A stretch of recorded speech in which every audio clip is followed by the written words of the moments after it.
जो दूसरों का भला चाहते हैं, जो दूसरों के बारे में अच्छा सोचते हैं, भगवान कभी उनके साथ बुरा होने नहीं देते, उनका बुरा कभी नहीं हो सकता। नमस्कार दोस्तों, एमपी भोपाल से मैं हूँ आरजे रानी और लेकर आई हूँ एक ऐसी ही अनोखी कहानी। तो आइए शुरू करते हैं। दोस्तों, ये कहानी एक रिटायर्ड पर्सन की है जो कि बैंक में जॉब करते थे और जॉब से रिटायर होने के बाद जो भी पैसा था उनके पास, वो चाहते थे, घर तो था ही उनके पास, लेकिन सपनों का घर वो नहीं बना पाए थे। जब इंसान अपनी जिम्मेदारियों में बंधा होता है, तब वो अपनी जिम्मेदारी को पूरा कर रहा होता है, तब वो अपने सपनों के बारे में नहीं सोच पाता। जो मिडिल क्लास फैमिली से होता है, वो अपने बच्चों की परवरिश और बाकी जो भी जिम्मेदारियां हैं उन्हीं में उलझा रह जाता है।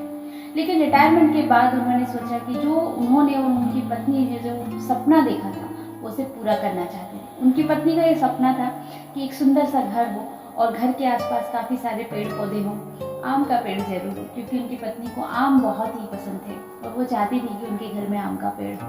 तो महाशय ने ऐसा ही एक घर ढूंढा जो कि बहुत ही सुंदर था और वहाँ पर आम का पेड़ भी था। तो सब कुछ, सारी चीज़ें हो गई, उनको घर पसंद आ गया, उन्होंने घर ले लिया, घर का इनॉग्रेशन हुआ, सारी चीज़ें, सारे रिलेटिव्स आए, सबको घर बहुत ही सुंदर लगा। सब आकर तारीफ करने लगे कि वाह, बहुत ही सुंदर घर है, बहुत ही सुंदर घर। उनको काफ़ी खुशी। तभी उन्हीं कुछ लोगों में से किसी ने कहा कि आपने घर तो बहुत ही सुंदर बनाया है, लेकिन एक बार अपने घर को वास्तुशास्त्र के हिसाब से भी चेक करवा लें। तो उन्होंने कहा कि ठीक है, अच्छी बात है, मैं ऐसा करूँगा। कुछ समय बीतने के बाद उन्होंने एक विशेषज्ञ को कॉल किया जो कि उनके परिचित ने उन्हें बताया था। तो जयपुर में रहते थे। तो एक दिन बात हुई और उन्होंने कहा कि आप हमारे यहाँ आएँ और हमें अच्छा लगेगा और हमें देख के बताएं कि सब कुछ ठीक तो चल रहा है, ताकि जीवन में कभी कोई समस्या ना आए इन चीज़ों को लेकर के।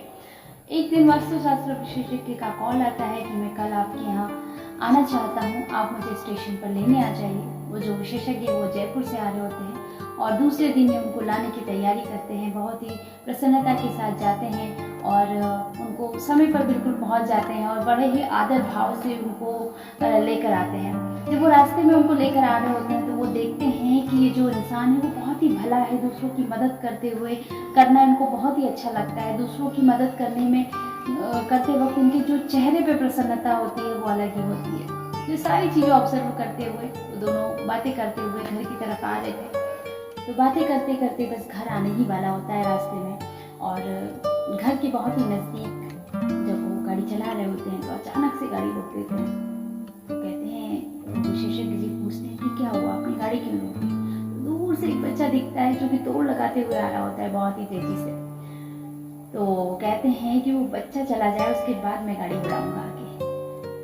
तो बच्चा आता है, मस्ती में खेलते खेलते दौड़ते भागते हुए वो निकल जाता है। उसके बाद वो फिर थोड़ी देर रुके रहते हैं। फिर वो विशेषज्ञ पूछने लगते हैं कि आप अब तो आगे बढ़िए, वो बच्चा तो जा चुका है। तो कहते हैं कि नहीं, अभी थोड़ी देर और वेट कर लेता हूँ, शायद कोई और निकलने वाला। और इतना कहते ही एक और बच्चा आता है दौड़ लगाते हुए उसके पीछे पीछे और वो भी निकल जाता है।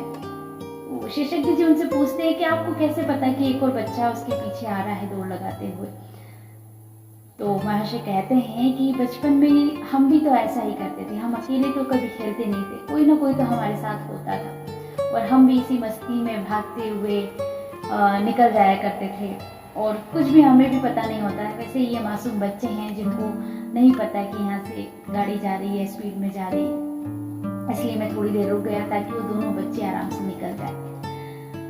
और फिर वो गाड़ी बढ़ाते हैं आगे अपने घर की तरफ। तब वो विशेषज्ञ कहते हैं कि महाशय धन्य है आप, अब मुझे आपके घर को देखने की जरूरत नहीं, आपका कभी बुरा हो ही नहीं सकता। जब वो इस तरह से कहते हैं तो वो कहते हैं कि आप ऐसे कैसे कह रहे हैं, आपने तो घर को देखा ही नहीं। तो वो कहते हैं विशेषज्ञ कि जो इंसान दूसरों को इतना भला चाहता हो, जो दूसरों की भलाई करना चाहता हो और हमेशा खड़ा रहता हो दूसरों के लिए, उसका बुरा कैसे हो सकता है? जिसको दूसरों का भला करने में प्रसन्नता होती है, दूसरों का भला करने में चेहरे पे मुस्कान आती है, उस इंसान का कोई बुरा नहीं कर सकता। तो इस तरह से वो उनसे बात करते हैं। लेकिन श्रीमान कहते हैं कि आपकी बातें सुनकर मुझे बहुत अच्छा लगा, लेकिन आप यहाँ तक आए हैं और आप घर ना चले, ऐसा कैसे हो सकता है? लेकिन आपको घर तो चलना ही पड़ेगा। आप घर चलिए, विश्राम करिए और खाना वगैरह खाइए। उसके बाद मैं आपको फिर से स्टेशन पर छोड़ दूंगा। तो दोस्तों, छोटी सी कहानी जो हमें बहुत बड़ी सीख देकर जाती है कि दूसरों की भलाई करने वाला कभी दुखी नहीं हो सकता।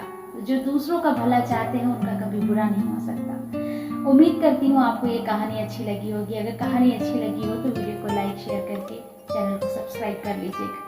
अपनों के प्यार के साथ और ऊपर वाले के आशीर्वाद के साथ करो कुछ ऐसा कि दुनिया करना चाहे आपके जैसा। मैं मिलूंगी आपको अपने नेक्स्ट वीडियो में। तब तक के लिए हंसते रहिए, हंसाते रहिए। नमस्कार।